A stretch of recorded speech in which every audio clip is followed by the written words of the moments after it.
こんにちは、ですだです。皆さんお元気でお過ごしでしょうか？私は元気です。はい、今日はですね、失礼しますという言葉の使い方についてお話ししたいと思います。最後まで聞いていただけると嬉しいです。はい、日本語では失礼しますは様々な場面で使われます。一つ目、部屋に入るとき。ត្រង់ចំណុចនេះទំនាស់របស់ជនជាតិជប៉ុនគេតែងតែប្រើនៅពេលដែលគេចូលទៅក្នុងបន្ទប់ណាមួយដូចជាបន្ទប់ធ្វើការការិយាល័យឬក៏បន្ទប់ដែលមានមនុស្សនៅជាដើមប្រើក្នុងអត្ថន័យថាសូមការអនុញ្ញាតក្នុងការចូលថាតើតួអង្គ A ចង់ចូលទៅក្នុងបន្ទប់គាត់ក៏បានគោះទ្វារហើយតួអង្គ B ដែលនៅក្នុងបន្ទប់គាត់បាននិយាយថា Hai dozo តួអង្គ A ក៏តបទៅវិញថា Shitsureishimasu មុននឹងគាត់ចូលទៅក្នុងបន្ទប់ហើយ2つ目部屋を出るときまたは話が終わって帰るときត្រង់ចំណុចនេះគឺយើងប្រើនៅពេលដែលយើងចប់ការសន្ទនាហើយយើងត្រឡប់ចេញទៅវិញតែតែងតែលើកនោះគឺそれでは失礼します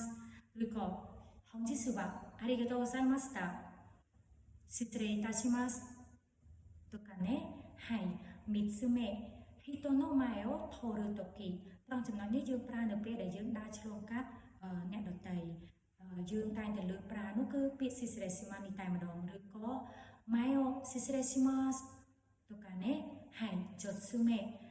質問やお願いをするときយើងប្រើនៅពេលដែលយើងសូមអភ័យទោសទៅកាន់ដៃគូដែលយើងចាប់ផ្ដើមធ្វើការនិយាយទៅកាន់គាត់ដែលមានអត្ថន័យប្រហាក់ទៅនឹងពាក្យ すみませんដែលមានន័យថាសូមអភ័យទោស例えば失礼します少しお時間よろしいでしょうかឬក៏失礼しますかお名前を教えていただけますかとかねはい5つ目先に帰るとき仕事ですね先に帰るときយើងប្រើនៅពេលដែលយើងចេញពីធ្វើការទៅមុនដៃគូយើងដែលមិនទាន់ចេញពីធ្វើការដែលតែងតែលើកជាញឹកញាប់នោះお先に失礼しますとかねはい本日はですね